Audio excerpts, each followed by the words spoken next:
Okay, so let's look at this question now.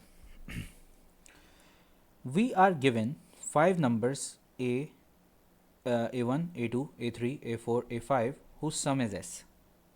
So from what I can see here is S is equal to A1 plus A2 plus A3 plus A4 plus A5. For each k 1 to 5, we know that ak is equal to k plus s. So what they're saying is a1 is equal to 1 plus s, a2 will be equal to 2 plus s, a3 is equals to 3 plus s, a4 is equals to 4 plus s, and a5 is equal to 5 plus s. Essentially, this is what they've said. What is the value of s now? Okay, so the value of s is what we need to find.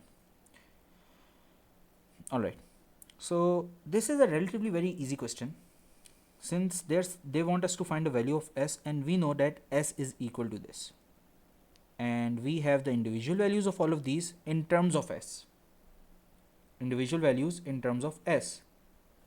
So that means that if I add, instead of all of these, if I substitute this, I should get an equation where there are only s available, which means there's only one variable and one equation, so we can easily find the value of that variable, right? Or the value of that unknown. So let's do that. Instead of a1, I'll write 1 plus s, or rather, since I'm just adding all of these a1 to 5, I can just add them in a list form. So here, adding them all would be 1 plus 2 plus 3, 1 plus 2 is 3, 3 plus 3 6, 6 plus 4 10, 10 plus 5 15. So 15 plus 1 2 3 4 and 5s, 15 plus 5s. Now, and on the left hand side, what we will have is a1 plus a2 plus a3 plus a4 plus a5, which is in fact s. So s is equals to 15 plus 5s. This will be s equals 15 plus 5s. Simplifying, 5s minus s is equals to 15, or rather minus 15. Let's just do it step by step. Minus 15 on both sides. So s minus 15 is equal to 5s. Then subtracting s on both sides, minus 15 is equals to 4s. I can just write it down with 4s being on the left hand side. Minus 15, s is equals to minus 15 over 4. So minus 15 over 4 is our answer here. Since they did not say that these numbers were positive, so the answer can be negative here. Okay. Now, in this question, for a positive integer n factorial is defined such as the product of all the integers from 1 to n. For example, 4 to the 4 factorial. So this symbol is called factorial. This symbol is called factorial, and it is defined as this: 4 factorial, 4 times 3 times 2 times 1. Similarly, what they're saying is, what is the sum of the digits of n if n factorial is equals to 6 factorial times 7 factorial? Okay, so now here they have defined factorial as this, and now they're writing n factorial as a multiple of 2 factorials. So this might be looking a little tricky, but we should stick to the original definition of the factorial operator, which is that if it is 4 factorial, then it must be 4 times 3 times 2 times 1. So if it is n factorial, then it must be n times n minus 1. So n factorial must be equal to n times n minus 1 times n minus 2 and so on until we reach 2 and 1. So that means we should have this should be equal to some number factorial. What I can also see here is that 4 factorial can be written as 4 times 3 factorial. Okay, so that means I can somehow, if I can break either of these down to 8 or 9 or 10, like if I can break it down to 8 times something, then it would become 8 factorial times that something, since 8 times 7 factorial will become 8 factorial. So let's see that in action now. It's always wise to take the larger number and leave it as is. So let's leave 7 factorial as is and let's work with the 6 factorial. So here 6 factorial is 6 times 5 times 4 times 3 times 2 times 1, and this needs to be multiplied by 7 factorial. Okay, this will be multiplied by 7 factorial. Now let's try to make 8 here so that I can so that we can put this 8 here and make it 8 factorial. So I can make 8 by multiplying 4 with 2. Okay, so this will become 6 times 5 times 3, I can just leave out 1, times 8 times 7 factorial. So this will be 6 times 5 times 3 times 8 factorial. Now the next thing that I would want is a 9 here.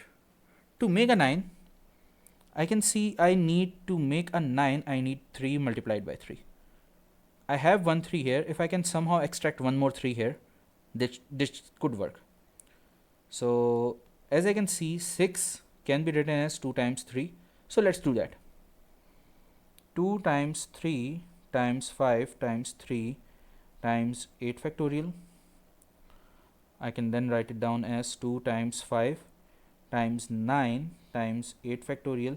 And again, similar to how we had written instead of 8 times 7 factorial 8 factorial, we will now write down instead of 9 times 8 factorial 9 factorial, and then 2 times 5. 2 times 5 is 10, so 10 times 9 factorial, this should give us 10 factorial, and this is equal to n factorial, so n is equal to 10. What is the sum of the digits of n? So the digits of n are 1 and 0. 1 plus 0 is equals to 1. So the answer here would be A1.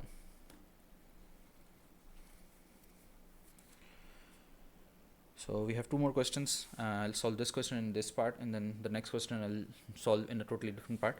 It would take a little more understanding for that question. So question number 13, the graph of the function this sorry, the graph of the function y equals x cube plus 3x square plus ax plus 2a plus 4 all pass through the same point no matter what value of a is chosen. What is the sum of the coordinates of that point? So let's focus on one specific thing here. All pass through the same point no matter the value of a chosen. All right. So from this, what we can see here is the value of a has no impact at this point. A should have no impact. Okay, this happens a lot of times with the equations. Let's say our basic quadratic equation is y equals ax square plus bx plus c. This c here is the y-intercept. Okay, this c is the y-intercept. and this y-intercept is such that the x has no effect on this y-intercept. That means x is 0 here, right? So when x is 0, the C has the value of x, the value of a and b does not impact C at all. Okay. Similarly, here what we need is we need such a value of x such that the value of a has no impact whatsoever. What this means is there should be a specific value of x such that these two would cancel out. That means ax plus 2a should be 0. And since x would be constant at that point, let's say x equals to 8, this will be 64. This, let's take 3 here so that calculations become easier for me. 27, 27, okay. And then since both of these will be 0 plus 4, so no matter what the value of a is, 0, a equals 4, a equals a million, let's say, it should not impact, right? Because ax plus 2a will be 0 here. So that means we need to take this to be 0. All right. So for this to be 0, let's try to find the value of x here. Let's take a common here. X plus 2 equals 0. Dividing both sides by a. X plus 2 equals 0. X plus 2 minus 2 equals 0. 0 minus 2. So x equals minus 2. Since we have x equals minus 2, that means when x equals minus 2, ax plus 2a is equal to 0. Let's put that here and see. A times minus 2 plus 2a is equals to 0. So this becomes minus 2a plus 2a is equals to 0.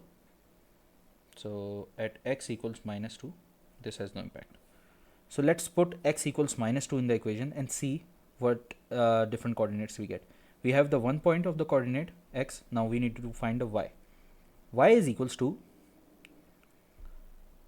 minus 2 cubed plus 3 times minus 2 square, then plus ax plus 2a, and then plus 4. So this is the equation that we get. Instead of x, we'll have minus 2 here. No matter what the value of a, this should work. So y equals minus 2 cube is minus 8 plus 3 times 2 square 4. 4 times 3 is 12 minus 2a plus 2a plus 4. These two cancel out. Minus 8 plus 12. Y equals minus 8 plus 12, which is plus 4 plus 4, which is 8. So the coordinates are minus 2 comma 8, and since we need to find what the sum of the coordinates, so 8 plus minus 2 is equals to 6. Okay, so the none of the previous, I guess, since 8 plus minus 2 is would be 6. Let's just double check our working. I think x equals 2 is fine. 2 to the minus 2 cube is minus 8. Yes. 3 times 2 minus 2 square is 4. 4 times 3 is 12. Alright, this cancels out. Plus 4. Minus 8 plus 12 is 4. 4 plus 4 is 8. And then 8 plus minus 2 is 6. So the answer here will be none of the previous. Alright, so in the next part, in the last part, we'll solve this last question. This required a little more thinking and a little more process, so I have left this to the last part.